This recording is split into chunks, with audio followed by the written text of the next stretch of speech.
Hi friends ఎలా ఉన్నారు బాగున్నారా निदा फाजले जी గారు రచించిన अब कहाँ दूसरे की दुख से दुखी होने वाले అనే ఈ పాఠము మనుషులకి మానవత్వం అనేది చాలా అవసరం.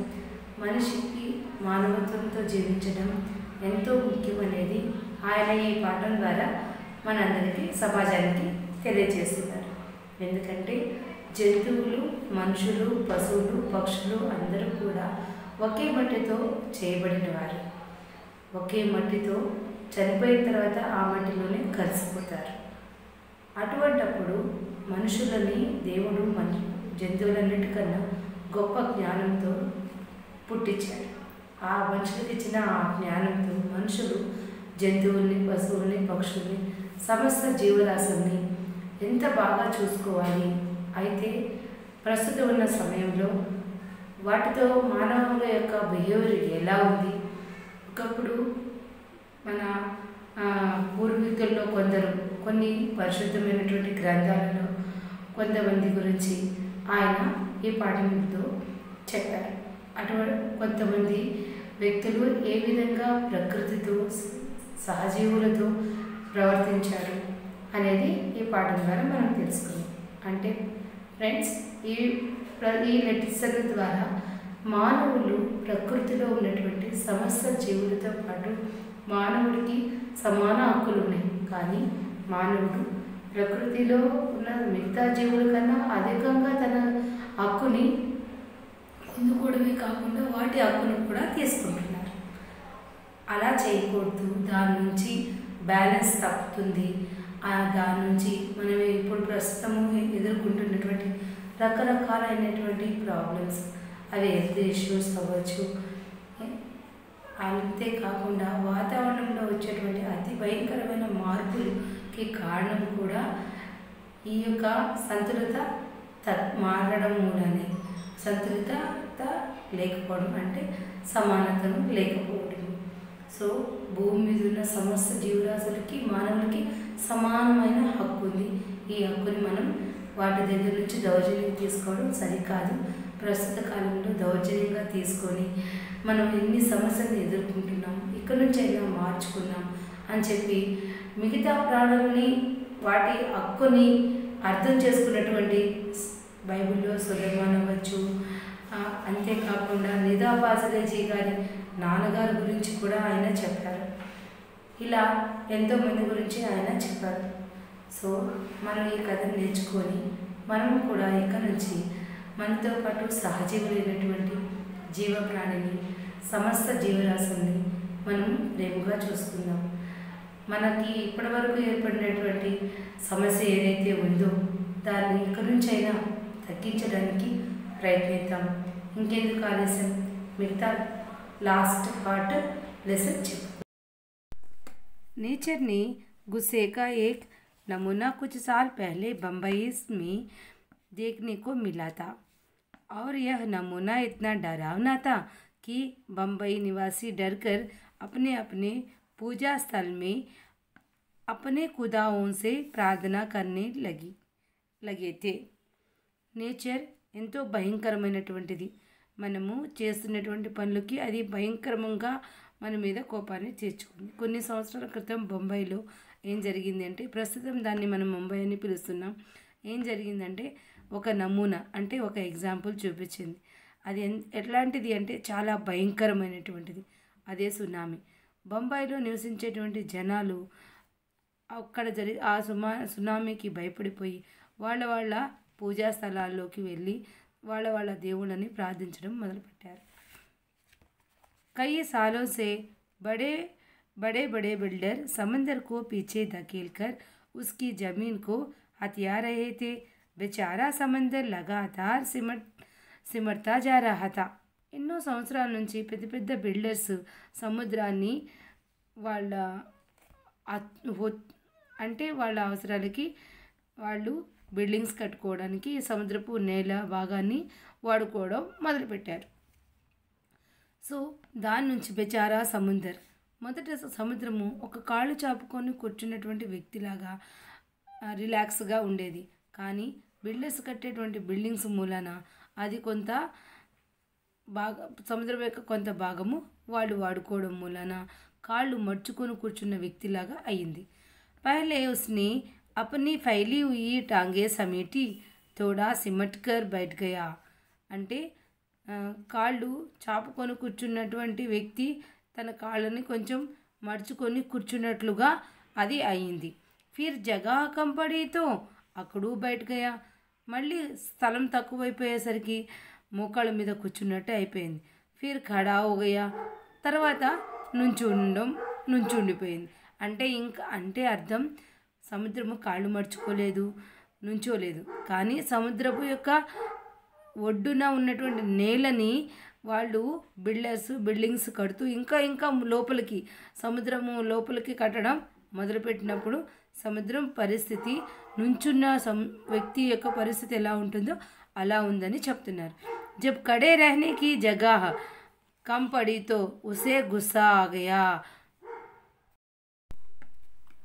जो जितना बड़ा होता है उसे उतना ही कम गुस्सा आता है, परंतु आता है तो रोकना मुश्किल हो जाता है. ఎప్పుడైతే సముద్రము మోకాళ్ళ మీద కూర్చోవడానికి కూడా స్థలం లేక నుంచుందో అలా నుంచున్నప్పటికీ స్థలము సరిపోకుండా నుంచోవడానికి కూడా స్థలం లేకుండా అయిపోయిందో అంటే అర్థం ఫ్రెండ్స్ సముద్రం నుంచుంటుందని కాదు, ఆ విధంగా సముద్రము లోపల వరకు బిల్డింగ్స్ కట్టడం మొదలుపెట్టారు అని అర్థం. అంటే అది ఫ్రీగా అలలు వచ్చి వెళ్ళడానికి అనుకూలంగా స్థలం లేకుండా చేసేసారని అర్థం. అప్పుడు ఏమవుతుందంటే ఎంత పెద్దదైతే ఉంటుందో అంత పెద్దదానికి తక్కువ కోపమే వస్తుంది. అదే కనుక దానికి కోపం కనుక వస్తే అంటే పరంతు ఆతా హైతో రోక్నా ముష్కిల్ హోతా హై. ఒక కోపం కనుక వస్తే పెద్దదానికి కోపం తక్కువ ఉంటుంది, కానీ ఒకవేళ కోపం వస్తే ఆ కోపాన్ని ఆపడం చాలా కష్టతరంగా ఉంటుంది. और यही हुआ. అదే జరిగింది. ఏం జరిగింది? उसने एक रात अपनी लहरों पर दौड़ते हुए 3 जहाज़ों को उठाकर बच्चों की गेंद की तरह 3 दिशाओं में फेंक दिया. ఒకరోజు రాత్రి తన అలల మీద ప్రయాణిస్తున్నటువంటి 3 ఓడల్ని అంటే షిప్స్ని 3 రకాలైనటువంటి ప్లేసులకి ఇసిరి కొట్టేసింది. ఎందుకంటే దాని యొక్క సహనం చచ్చిపోయింది అందుకని. ఏక్ వర్లీ మే సమందర్ కే కినారే పర్ ఆకర్ గియా.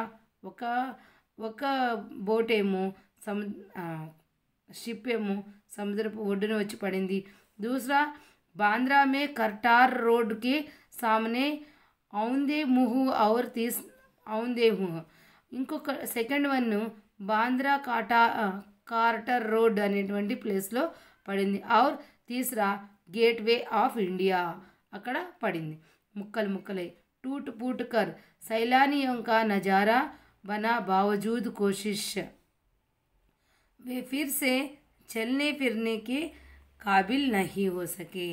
ఆ విధంగా సముద్రము ఒక రాత్రి కోపం వచ్చినప్పుడు దాని మీద ప్రయాణిస్తున్నటువంటి 3 షిప్పుల్ని 3 ప్రదేశాలకి ఇసురుకొట్టినప్పుడు అవి ఇరిగిపోయాయి. మళ్ళీ అవి తిరిగి ప్రయాణించడానికి అనుకూలంగా లేకుండా అయిపోయాయి. దాంట్లో ప్రయాణించిన జనాల పరిస్థితి కూడా అలానే అయిపోయింది. మేరీ మా कहती थी सूरज डले आंगन के पेड़ों से पत्ते मत तोड़ो पेड़ रोएंगे. అంటే సముద్రాన్నే కాదు ప్రకృతిలో దేన్నైనా కానీ మనం ఇబ్బంది పెట్టకూడదని దానికే ఈ సంఘటన జరిగిందని మనకి తెలుస్తుంది. కవి ఏమని చెప్తున్నారంటే మా అమ్మ చెప్తూ ఉండేది సూర్యాస్తమయం తర్వాత సూరజ్ డల్నేపర్ అంటే సూర్యాస్తమయం తర్వాత చెట్లని ఆకులని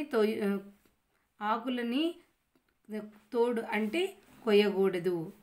అప్పుడు చెట్లు ఏడుస్తాయి, ఆ టైంలో నువ్వు కొయ్యొద్దు అని చెప్పారు. దియా బాతీ కే వక్త్ ఫూలోं को मत तोड़ो फूल बहुआ देते. मेरी माँ कहती थी सूरज डले आंगन के पेड़ों से పత్తే మత్ తోడో పేడ్ రోయింగే. మా అమ్మ చెప్తూ ఉండేవాళ్ళు సూర్యాస్తమయం తర్వాత మన చెట్ల యొక్క ఆకుల్ని కొయ్యొద్దు, చెట్లు ఏడుస్తాయి అని చెప్పేవాళ్ళు. దియా బత్తి కే వక్త్ ఫూలోं को मत तोड़ो फूल बदुआ देते हैं. సంధ్యా సమయంలో మనము దీపాలను పెట్టుకునే సమయం అది. అంటే ఇదివరకంటే దీపాలు ఉండేవి, ఇప్పుడు మనం లైట్లు వేసుకుంటాం. ఆ సమయంలో పువ్వులను కొయ్యొద్దు, కోస్తే అవి శపిస్తాయి, తిట్టుకుంటాయి, శపిస్తాయి అని చెప్పేదంటమాట. దరియా పర్ జావో తో ఉసే సలాం కియా కరో వహ్ ఖుష్ హోతా హై. ఒకవేళ నువ్వు దేనికైనా నది ఒడ్డున అట్లా ఒడ్డుకు వెళ్ళినప్పుడు దానిని నమస్కరించు, అది సంతోషపడుతుంది. అందుకని మన పెద్దవాళ్ళు సముద్రానికి వెళ్ళినప్పుడు పూలు కొన్ని వేసి దాన్ని నమస్కరించి సముద్రంలోకి వెళ్తూ ఉంటారనమాట. కబూతరం కో మత్ సతాయా కరో. కబూతర్ అంటే పావురాళ్ళు, వాటిని సతాయన అంటే బాధ పెట్టవద్దు అని అర్థం. వే హజరత్ ముహమ్మద్కు అజీజ్ హై. హజరత్ మొహమ్మద్కి అవి అంటే చాలా ఇష్టము. उन्होंने उन्हें अपनी मजार के नीले गुंबद पर घोंसले बनाने की इजाज़त दे रखी है. హజరత్ మొహమ్మద్కి పావురాలంటే చాలా ఇష్టం. అందుకని తన యొక్క గుంబద్ ఏదైతే ఉందో దాని మీద వాటికి గూడు కట్టుకోవడానికి అనుమతి ఇచ్చేశాడు. సో మనము సతాయించకూడదు అని చెప్తున్నారు. ముర్గేకో పరేషాన్ నహీ కియా కరో. वह मुल्ला जी से पहले मोहल्ले में अजान देकर सबको सवेरे जगाता है. ఈ రచయిత ముస్లిం, అందుకని వాళ్ళ అమ్మ ఏమని చెప్తున్నారంటే పొద్దున్నే 5 o'clock కన్నా ముందు అజా ఇస్తారు మస్జిద్లో. సో అలా మస్జిద్లో అజా ఇవ్వడానికన్నా ముందే కూడా ఈ కోడిపుంజల్ని బాధ పెట్టద్దు. ఆ కోడిపుంజులు అజా ఇవ్వడానికన్నా ముందే అవి లేచి దేవుని స్తుతిస్తాయి. సో అందుకని మనల్ని నిద్రలేపుతాయి, అందుకని వాటిని మనం ఇబ్బంది పెట్టకూడదు అని ఆమె చెప్తున్నారనమాట. సబ్కి పూజ ఏక్ సి అలగ్ అలగ్ హై రీత్. అందరిది పూజ ఒకటే, కానీ పూజ చేసేటువంటి విధానం మాత్రమే వేరు. మస్జిద్ జాయే మౌలవి కోయల్ గాయే గీత్. మస్జిద్కి వెళ్ళి ప్రార్థన చేసిన కోయలు తను పాట పాడిన సుమధురమైనటువంటి గానాన్ని అది పాడి దేవుణ్ణి స్తుతిస్తుందన్నమాట. మనందరికీ కూడా ఆనందాన్ని ఇస్తుంది దాని సుస్వరంతో. గ్వాలియర్ మే హమారా ఏక్ మకాన్ థా, ఉస్ మకాన్ కే దాలాన్ మే దో రోషన్దార్ తే. గ్వాలియర్లో మాకు ఒక ఇల్లు ఉంది. ఆ ఇంటి దగ్గర పంచెలో రోషన్దార్ అంటే వెలుగునిచ్చేటువంటి స్తంభాలు, అంటే కరెంటు స్తంభాలు లాంటివి ఉన్నాయి. ఉస్మే కబూతర్ కే ఏక్ జోడే నే ఘోస్లా బనా లియా థా. దాంట్లో కబూతరుల యొక్క జంట, అంటే పావురాళ్ళ జంట వాటి గూడిని కట్టుకున్నాయి. ఏక్ బార్ బిల్లీనే ఉచక్ కర్ దో మే సే ఏక్ అండా తోడ్ దియా. ఒకసారి పిల్లి ఎగిరి దూకడం మూలన ఆ యొక్క గూడు మీద ఒక గుడ్డు పడి పగిలిపోయింది. మేరీ మానే దేఖా తో ఉసే దుఃఖ్ హువా. ఉస్నే స్టూల్ పర్ చడ్కర్ దూసరే అండేకు బచానేకి కోషిష్ కి. వాళ్ళ అమ్మకి అది చూసినప్పుడు చాలా బాధేసింది. అందుకని రెండో గుడ్డుని కాపాడడం కోసం స్టూల్ మీద ఎక్కెళ్ళా తను కాపాడడానికి ప్రయత్నించింది. లేకిన్ ఇస్ కోషిష్ మే దూసరా అండా ఉసీకే హాత్ సే గిర్కర్ టూట్ గయా. ఆ ప్రయత్నంలో రెండో గుడ్డు మా అమ్మ చేతి నుంచే జారిపోయి కింద పడి పగిలిపోయింది. కబూతర్ పరేషానీ మే ఇదర్ ఉదర్ పడిపడా రహేతే. కబూతర్ అయితే ఆ పడిపోయిన పగిలిపోయిన తమ గుడ్లను చూసి అవి బాధతో అటు ఇటు తిరుగుతూ తమ రెక్కలు కొట్టుకుంటూ బాధపడుతూ ఉన్నాయి. ఉన్కి ఆంఖో మే దుఃఖ్ దేక్కర్ మేరీ మాకి ఆంఖో మే ఆంసూ ఆగే. వాటి కళ్ళల్లో ఉన్నటువంటి బాధని చూసి మా అమ్మ కళ్ళల్లో కూడా కన్నీరు వచ్చేసింది. ఇస్ గునాహుకో అంటే గునాహ్ అంటే తప్పు. వాళ్ళ అమ్మ కావాలని తప్పు చేయలేదు, కానీ అది సహజంగా తప్పు జరిగినట్లే. ఇస్ గునాహుకో ఖుదాసే మువాఫ్ కరాన్ మాఫ్ అంటే ఈ తప్పును ఈ తన ద్వారా జరిగిన ఈ తప్పుకి దేవుడి ద్వారా మాఫ్ అంటే క్షమాపణ దేవుణ్ణి క్షమించి దేవుడి సహాయాన్ని పొందుకోవాలని కర్నే కే లియే మాఫ్ కర్నే కే లియే ఉస్నే పూరే దిన్ రోజా రక్కా. మా అమ్మ దేవుడు తనని క్షమించాలని ఒక రోజంతా కూడా తను రోజా అంటే ఉపవాసం ఏమీ తినకుండా ఉండేదే రోజా. दिन भर कुछ खाया पिया नहीं, सिर्फ रोती रही और बार बार नमाज पढ़ पढ़ कर खुदा से इस गलती को माफ़ करने की दुआ मांगती रही. రోజంతా ఏమీ తినలేదు తాగలేదు, అంతే సిర్ఫ్ అంటే కేవలం ఏడుస్తూనే తను మరలా నమాజ్ చదవడము, దేవుణ్ణి క్షమాపణ కోరుకోవడం, తను చేసిన తప్పుకి చేస్తూనే ఉంది ఆ రోజంతా. ग्वालियर से मुंबई की दूरी ने संसार को काफ़ी कुछ बदल दिया है. గ్వాలియర్ నుంచి ముంబై దగ్గర నుంచి కొంత దూరము ఆ ప్రదేశం అంతా, సంసారం అంటే ప్రపంచం అన్నమాట, అది చాలా వరకు మార్పు చెందబడింది. అంటే ప్రపంచం అంటే హోల్ వరల్డ్ కాదు, ఆ ఏరియా. వర్సోవా మే జహా ఆజ్ మేరా ఘర్ హై. వర్సోవా అనేటువంటి ప్లేస్లో ఇప్పుడు మన కవి యొక్క ఇల్లు ఉంది. పహలే అంటే ఈ కథ రాసేటప్పుడు పహలే యహా దూర్ తక్ జంగల్ తా. ఆయన ఉన్న వర్సోవా దగ్గర అనేటువంటి ప్రాంతంలో తన ఇంటికి దగ్గరలో చాలా దూరం వరకు అడవే ఉంది. పేడితే పరిందేతే ఔర్ దూసరే జానవర్తే అంటే చెట్లు, చాలా అడవులు ఉన్నాయి, అడవి ఉంది, పెద్ద చాలా దూరం వరకు అడవి ఉంది, చెట్లు ఉన్నాయి. పరింది అంటే పక్షులు, జానవర్ అంటే జంతువులు, పక్షులు జంతువులు చాలా ఉండేవి. తే అంటే ఉండేవి అని అర్థం. అబ్ యహా అంటే పాస్ట్ టెన్స్లో చెప్పినట్టు. అబ్ యహా సమందర్ కి కినారే లంబీ చౌడీ బస్తీ బన్ గయి హై. కానీ ఇప్పుడు సముద్రపు ఒడ్డునే చాలా లాంగ్ అండ్ వైడ్ అంటే పొడవైన వెడల్పైనటువంటి ఒక సిటీ ఏర్పడిపోయింది సముద్రపు ఒడ్డునే. ఇస్ బస్తీ నే నా జానే కితనే పరిందో చరిందో సే ఉన్కా ఘర్ ఛీన్ లియా. ఈ సిటీ నాకు తెలియదు కానీ ఎన్ని పశువుల పక్షులకి ఉండాల్సినటువంటి ఇల్లుని ఇవి తీసేసుకున్నాయో, అంటే ఈ సిటీ తీసేసుకుందాం అంటే ఆ సిటీ నిర్మించడం కోసమని ఆ అడవిలో ఉన్నటువంటి చెట్లన్నింటినీ నరికినప్పుడు వాటికి నివసించడానికి ఆశ్రయం లేకపోవడం మూలన ఎన్నో చనిపోయి ఉంటాయి, ఎక్కడికెక్కడికో వెళ్ళిపోయి ఉంటాయి, ఏమేమో వాటి జీవితంలో జరిగిపోయి ఉంటాయి. అందుకనే ఆయన ఏమంటున్నాడు, ఈ సిటీ ఎంతమంది ఎన్ని పశువుల పక్షుల యొక్క ఇంటిని తీసేసుకుందో అని ఆయన అంటున్నారు.